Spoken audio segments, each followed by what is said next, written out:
Hi everybody, today we're going to be talking about compound microscopes, and this is one of the compound microscopes that we have here in science class in the middle school. And compound microscopes are awesome because we get to see tiny little things, and it makes them large enough, of course, for us to be able to see and examine. Anyway, so as you get your microscope out of the cabinet, you're going to find that there is an electric cord wrapped around the base. So we got to unwrap this cord because we have to plug it in, and there's an electric light that is down inside the base here, and that is our light source. So we got to plug that in. All right, so let's talk about some of the parts of the microscope. First and foremost, we'll just start at the top. And this is what we call the eyepiece. It's also called the ocular, and it has a magnification all of its own. It will magnify objects 10 times what their normal is. This leads down to the nose piece, which has a rotating section here, which will rotate and allow you to pick different objectives. So this is attached to what we call the arm, and this is what you're going to hold the microscope by and transport it around the room if needed. This big black thing is referred to as the stage. That's where you're going to place your specimens on microscope slides. There are stage clips. I'm not a real big fan of stage clips. So when you get your microscopes out, just kind of push them back out of the way, because the stage clips, they really do fasten the slide down in place, and it makes it very difficult to move the slide if needed. So I prefer that you don't use the slide clips. All right, so moving down, there's a couple knobs here on the microscope, and this big knob and the smaller knob, they actually are on both sides of the microscope. So if you go on this side, they're over here as well. This large knob is referred to as the coarse focus. Coarse meaning large in science, and this smaller one is known as the fine focus. Fine, F-I-N-E. So if you move the coarse focus knob, you're going to actually be able to see what it will accomplish. You can see that stage is definitely moving.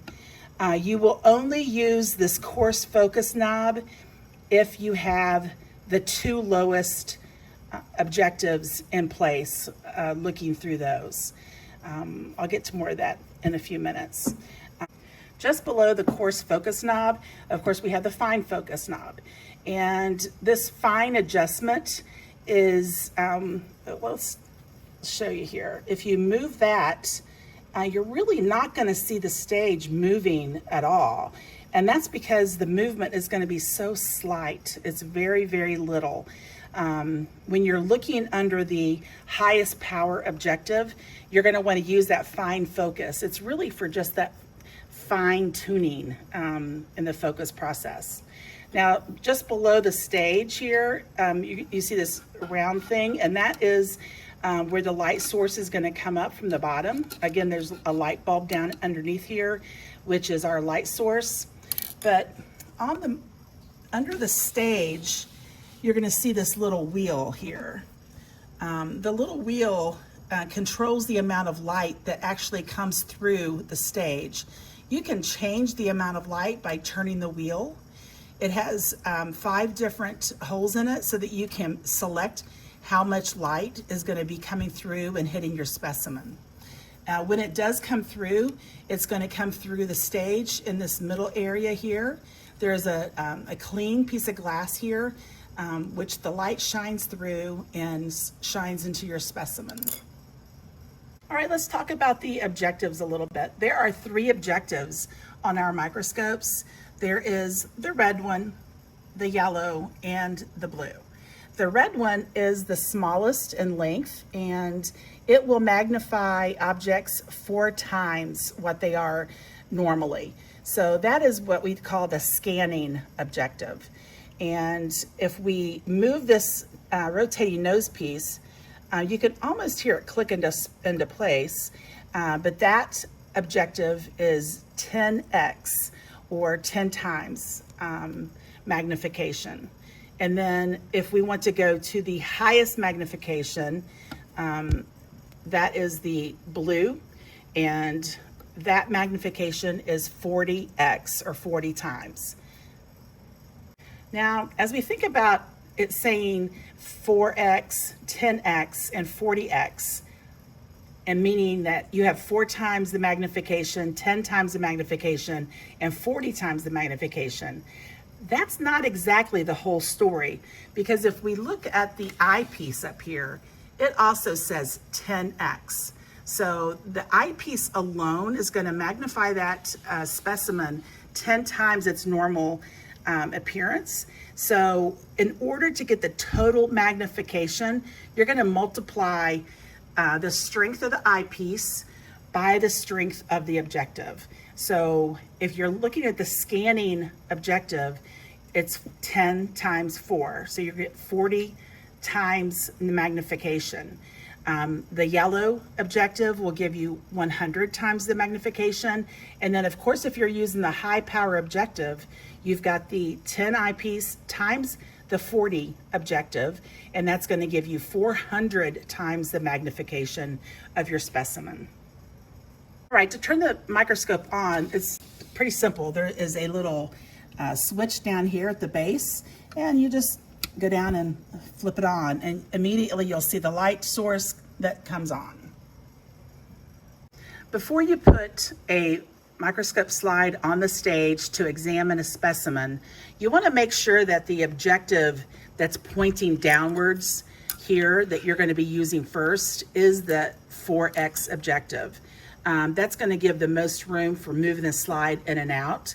It's these objectives are made of glass, so if you scratch them with the slide, you know, it will totally damage the objective, so you have to be careful. So never take a slide off of the stage or put a slide on the stage unless the 4 objective is in place. Okay, like I was saying, you always make sure that that 4 objective is in the downward position, and you put your microscope slide onto the table, and you can see the light is coming through. You can kind of see it shining through the specimen. Doesn't look like very much. I might change the diaphragm here and see if that will increase the amount of light that comes through. Oh, here we go. So you can see here that we've got quite a bit of light at this point. So I'm going to kind of like just look at it and try to get that specimen centered there on that light coming out. Okay, so now that I have my microscope slide on the stage and my 4 is in the downward position, I'm going to use this coarse focus knob in order to pull the stage up into position so that I can get this into focus. Once I did that, I pulled the stage up quite a bit. I found that the E isn't quite completely in the field of vision for me. So since I didn't use my clips, I can actually move the slide just ever so slightly so that I can get that E into position.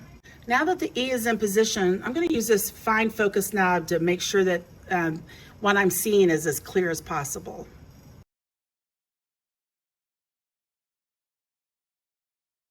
Okay, super. So I was able to look through the eyepiece, and my specimen, the little E, is magnified 10 times 4, so it's magnified 40 times its normal appearance. And by doing that, I actually can see the entire letter E, so kind of cool. Now, what I'm going to do is I'm going to move up to the next size objective, but I'm not going to touch the stage at all. So you don't want to move the knobs. You know, once this 4 objective has everything you're focused, you just move the objectives then. And I'm going to move it up to the 10. You can kind of feel it pop into place. And then I'm going to have another look into the eyepiece and see how the focusing is going. What I notice is it's almost focused already just by turning it onto the 10 objective. So I think all I'm going to need to do is turn the fine focus knob. And again, that's the small one.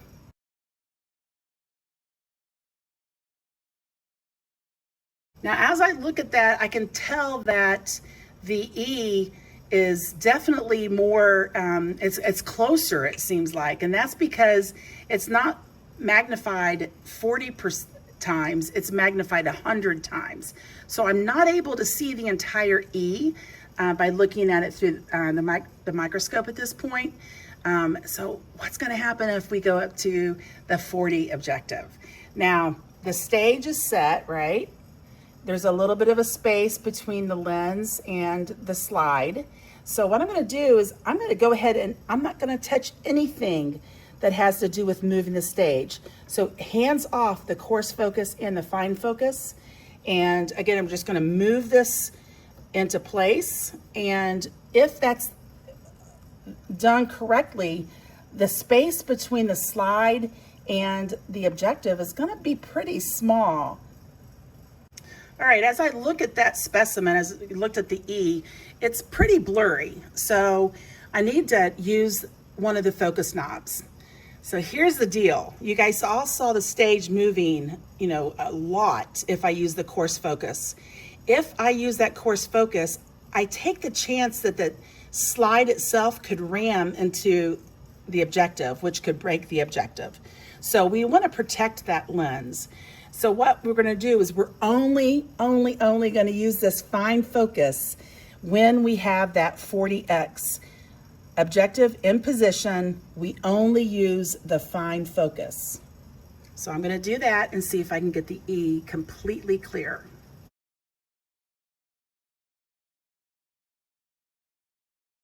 Super, it is now in focus and we're pretty much done.